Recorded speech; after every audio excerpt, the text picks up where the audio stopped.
Pessoal, sejam todos e todas muito bem-vindas e bem-vindos para mais um mega curso, né, técnico de capoeira. Estamos falando sobre fisiologia do exercício e hoje eu vou compartilhar com vocês limiar anaeróbio.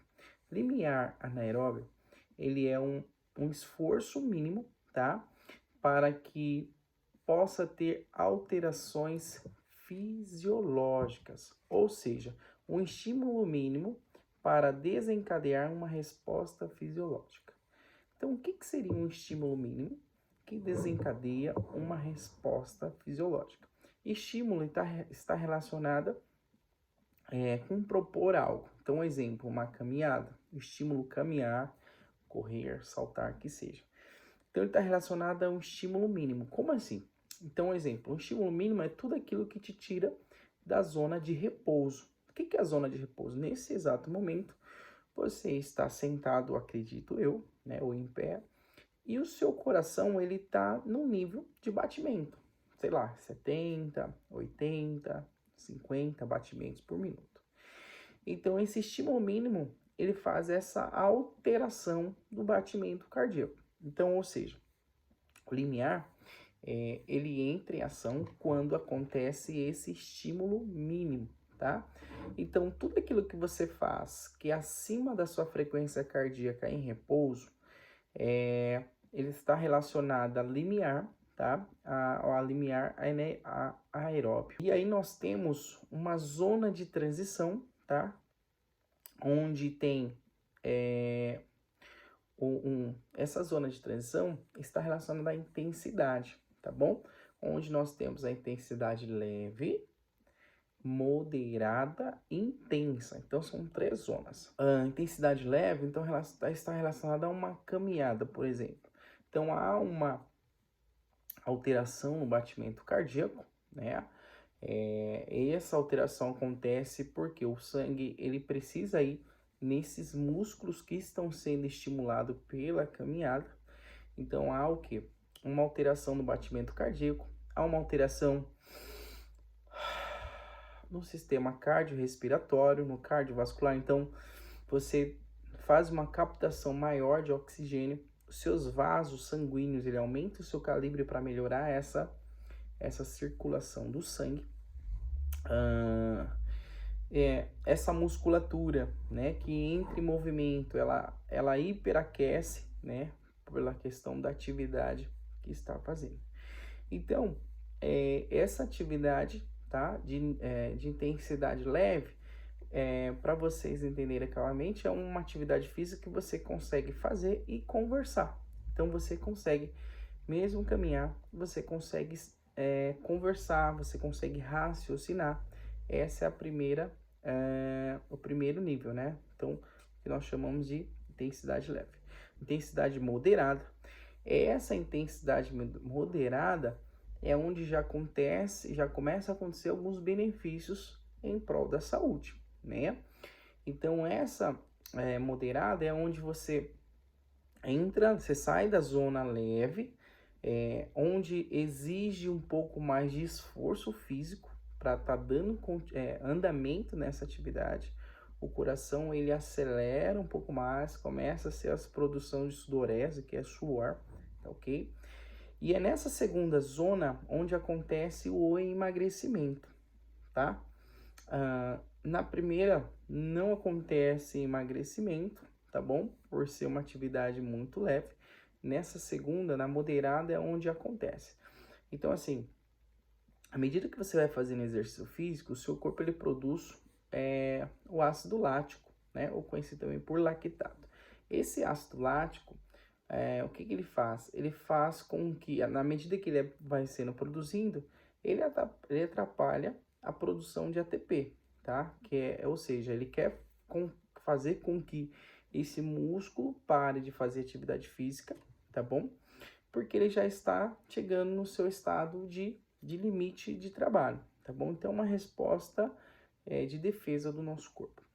Porém, quando você está na intensidade moderada, essa produção de lactato, ela é removida, tá? Então, ele produz e o corpo remove, ele produz, o corpo remove, tá bom?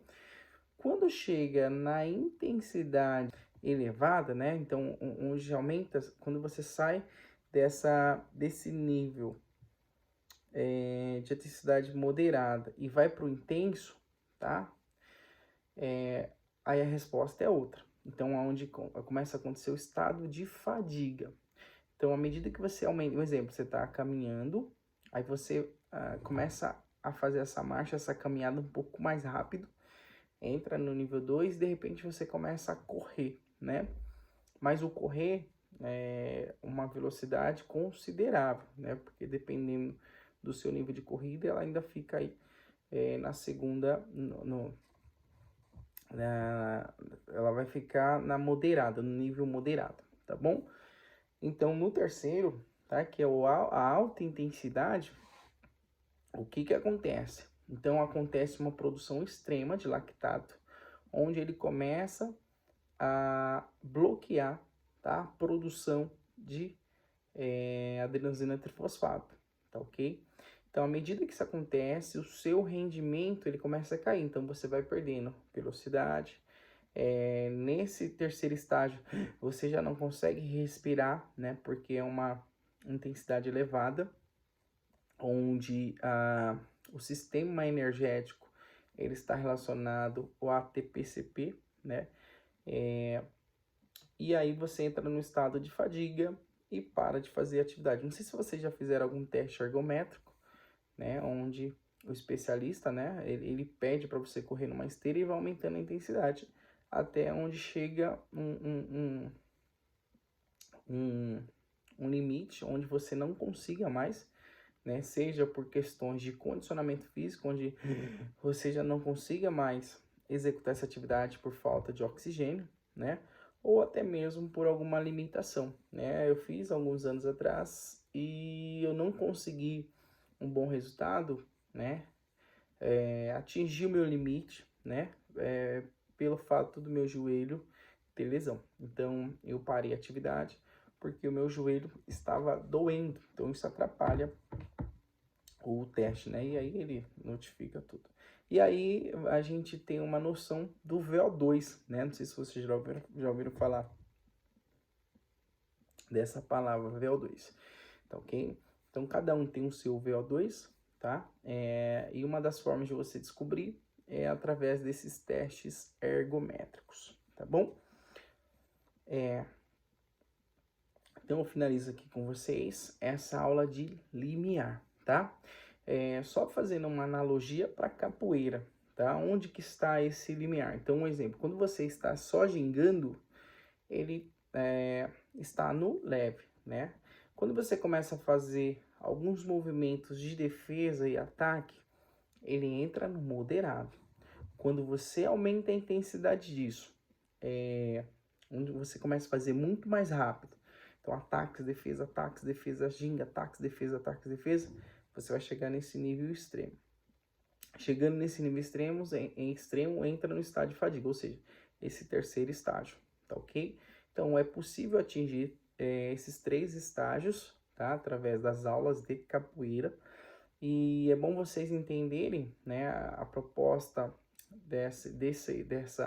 desse conteúdo para vocês, é que quando você pedir para esses alunos jogarem capoeira, você vai perceber que vai chegar um momento onde eles não vão mais conseguir reproduzir esse gesto técnico, eles vão entrar em estado de fadiga, e aí é a hora de você, como professor, parar. Ou a não ser que sejam alunos graduados, e você quer trabalhar o condicionamento físico deles, e aí você pede para eles continuarem, mas sabendo que isso tem riscos.